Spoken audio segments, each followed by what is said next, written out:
அதிகரிக்கும் சைபர் குற்றங்கள்.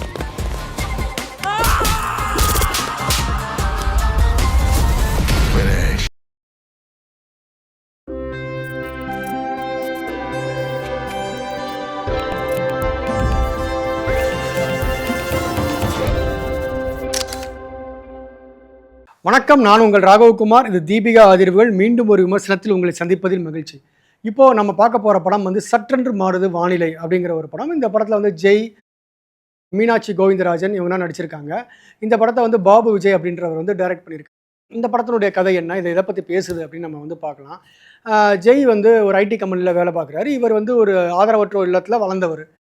இவர் வந்து இந்த சிச்சுவேஷனில் இருக்கும்போது ஒரு நாள் என்ன பண்ணுறாரு, அன்எக்ஸ்பெக்டடாக ஹீரோயினை சந்திக்கிறார். மீனாட்சி கோவிந்தராஜன் அவங்க தான் ஹீரோயின். அவங்கள சந்திக்கிறாரு. அவங்க ஒரு பிரச்சனையில் இருக்காங்க. அந்த பிரச்சனைக்கு உதவி செய்ய போய் அது லவ்வாக மாறுது. என்னைக்கு பார்க்குறாங்களோ அன்றைக்கி அதுலேருந்து 3ஆவது நாள் வந்து அவரை வந்து கல்யாணம் பண்ணிக்கிட்டு அவங்க சந்தோஷமாக இருக்கிறதுக்காக கொடைக்கானல் போகிறாங்க. அங்கே கொடைக்கானலில் இவங்க ஹனிமூனுக்காக போகும்போது அங்கே ஒரு ரெசார்ட் இருக்குது. அந்த ரெசார்ட்டை வச்சு நடத்தவர் யாருன்னு பார்த்தீங்கன்னா கருடன் ராம் வந்து சில வேலைகளை செய்கிறாரு. அதாவது என்ன பண்ணுறாரு அப்படின்னா, அங்கே இருக்கிற ரெசார்ட்டில் வரக்கூடிய தங்கக்கூடிய கப்புள்ஸை வந்து தவறான முறையில் அங்கே இருக்கக்கூடிய ஒரு சிசிடிவி சிசிடிவி கிடையாது, ஒரு சிறிய ஒரு கேமரா மூலமாக அவங்களுக்கே தெரியாமல் படம் பிடிக்கிறாரு. இவங்க அங்கே போகிறாங்க. இது ஒரு இடத்துல. அதுக்கப்புறம் ஊருக்கு வந்தவுடனே சென்னைக்கு வந்தப்புறம் இவருக்கு வந்து ஜெய்க்கு ஒரு பிரச்சனை வருது. என்ன மாதிரி பிரச்சனை அப்படின்னு பார்த்தீங்கன்னா, அது வந்து அவருடைய வேலை இதெல்லாம் வந்து பறிபோகுது. எதனால் பறிபோகுது அப்படின்னு பார்த்தீங்கன்னா, மீனாட்சியினுடைய அப்பா வந்து ஒரு அமைச்சராக இருக்கார். அவர் வந்து இவருடைய வேலைகள்லாம் பறிபோகிற அளவுக்கு செஞ்சிடுறாரு. இதுக்கப்புறம் இது இல்லாமல் ஒருத்தர் வந்து மீனாட்சி கோவிந்தராஜனை வந்து லவ் பண்ணுறாரு. இவர் 2ஆம் கல்யாணம் பண்ணிக்கலாம் அப்படின்னு சொல்லி ட்ரை பண்ணுறாரு. இவங்களோட ஒரு பிரிவு ஏற்படுது. BMW காரை பார்த்து ரசிக்கலாம், ஆனால் ஏறி ஓட்டணும்னு ஆசைப்படக்கூடாது. என்ன கல்யாணம் பண்ணிக்கிறீங்களா? நான் ஒரு தடவை முடிவு பண்ணிட்டேன்னா என் பேச்ச நானே கேட்க மாட்டேன். ஆனால் இவன் பண்ணுறான் பற்றி ஒரு மேனேஜ். Bro coffee?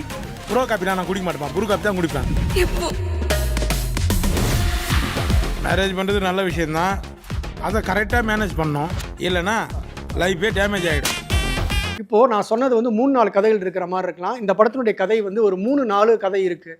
இந்த 3-4 கதைகளில் இந்த ராம் வரக்கூடிய போர்ஷன் மட்டும்தான் நம்ம வந்து லிங்க் பண்ணிக்க முடியுது, கனெக்ட் பண்ணிக்க முடியுது. பாக்கி இருக்கிற எந்த கதைகளும் வந்து ரொம்ப செயற்கைத்தனமாக இருக்குது.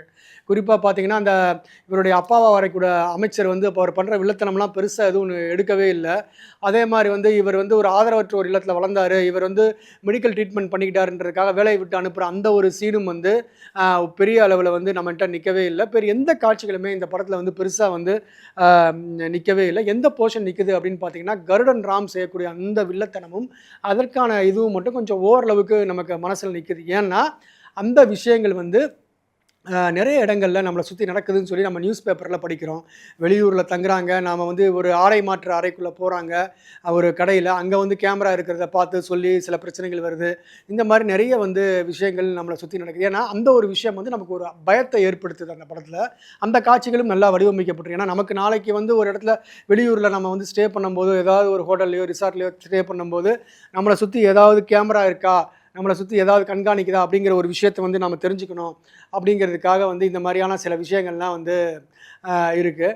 ஸோ இதெல்லாம் வந்து நம்மளை வந்து ஓரளவுக்கு வந்து அந்த ஒரு விஷயம் மட்டும் நம்மளால் கனெக்ட் பண்ணிக்க முடியுது. மற்றபடி இந்த படத்தில் வந்து வேறு எந்த ஒரு கதைகளுமே நம்மளால் வந்து நேரடியாக கனெக்ட் பண்ணிக்க முடியல. செத்தாலாம் இனிமேல் எனக்கு கவலை கிடையாது. அப்படி ஒரு சூழ்நிலை வந்தால் அது தளபதி ஃபேன்ஸுக்கு ஒரு பெரிய இழப்புப்பா.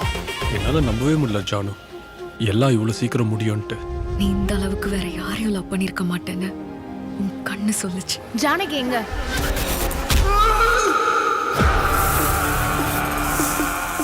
என் தர்பார்க்குள்ள நான் நினைக்கிறவங்க மட்டும்தான் வர முடியும். ஏன்னா நான் தான் சக்கரவர்த்தி. நடிப்புன்னு பார்த்தீங்கன்னா, ராம் வந்து ரொம்பவே நல்லா நடிச்சிருக்காருன்னு சொல்லலாம். ஏன்னா அவருடைய நடிப்பு வந்து பெரிய அளவில் வந்து ஒரு பயமுறுத்தாமல் இயல்பாகவே அவர் தோற்றமும் அவருடைய வாய்ஸ் மாடுலேஷனும் வந்து ரொம்ப அழகாக அந்த கதையை வந்து, அதாவது அவருடைய செயல்பாடை வந்து நமக்கு காட்டுறது வந்து ரொம்பவே நல்லா இருக்குது. அதுக்கப்புறம் வந்து ஹீரோயின் மீனாட்சி வந்து நல்லா நடிச்சிருக்காங்க. அவங்க வந்து லவ் பண்ணும்போதும் சரி, அவங்களை விட்டு பிரிகிற இடத்துலையும் சரி, அந்த இதெல்லாம் வந்து நல்லா நடிச்சிருக்காங்க. ஜெய்யும் இவருக்கு வந்து கரெக்டாக நடிச்சிருக்காரு அப்படின்றது நம்ம வந்து இங்கே பார்க்கலாம். அங்கங்கே இவருடைய நம்மளுடைய விஜய்க்கு ரசிகராக இருக்கிறதுனால வந்து கொஞ்சம் அங்கங்கே கொஞ்சம் அந்த விஜயை வந்து பாராட்டுற மாதிரி ஒரு சில இடங்கள்லாம் வந்து கொஞ்சம் வந்து சொல்லியிருக்காரு. ஸோ இப்படி இந்த படம் வந்து போகுது. யோகி பாபு இருக்கார். யோகி பாபு காமெடிக்கு பதிலாக வில்லன் தனம் பண்ணியிருக்காரு. எப்படி வந்து காமெடியிலையும் யோகி பாபு நம்மளை எதுவும் பெருசாக சிரிக்க வைக்கலையோ, அதே மாதிரி இந்த வில்லத்தனத்துலையும் அவர் வந்து பெருசாக நம்மளை வந்து எதுவுமே வந்து பயமுறுத்தலை. அதனால் வந்து அந்த மாதிரி அவர் ஏதோ வில்லத்துக்கு தரத்துக்கு ட்ரை பண்ணியிருக்காரு. மற்றபடி படத்தில் காமெடின்னு சொல்லி வரக்கூடிய காட்சிகள்னால் நம்ம மனசில் வந்து எதுவுமே நிற்கலை. சற்றென்று மாறுது வானிலைன்னு எதுக்காக தலைப்பு வச்சாங்கன்னு தெரியல. ஒரு பொய்டிக்கான தலைப்பு. ஆனால் வந்து இது வந்து காதலை பற்றியும் முழுமையாக பேசலை, அல்லது வந்து ஒரு நகைச்சுவையும் முழுமையாக பேசலை. ஆனால் ஒரு சின்ன விழிப்புணர்வு மட்டும் இந்த படம் நமக்கு கொடுத்துருக்கு. நம்மளை சுற்றிய ஒரு உலகம் வந்து நம்மளை கண்காணிக்குது, நம்மளுடைய அந்தரங்கங்கள் படம் பிடிக்கப்பட்டு காசாக்கப்படுது அப்படிங்கிறத சொல்கிற அளவில் இந்த படத்தை நம்ம வந்து பாராட்டலாம். மற்றபடி ஒரு விழிப்புணர்வு தேவை நினைக்கிறவங்க சற்றென்று மாறுது வானிலை படத்தை போய் நீங்கள் பாருங்கள். ஒரு பாடல் படத்தில் நல்லா இருக்குது, பின்னணி இசை ஓரளவு நல்லா இருக்குது. ஒரே ஒரு பாடல் மட்டும் படத்தில் வந்து நம்ம ரசிக்கும்படியாக இருக்குது.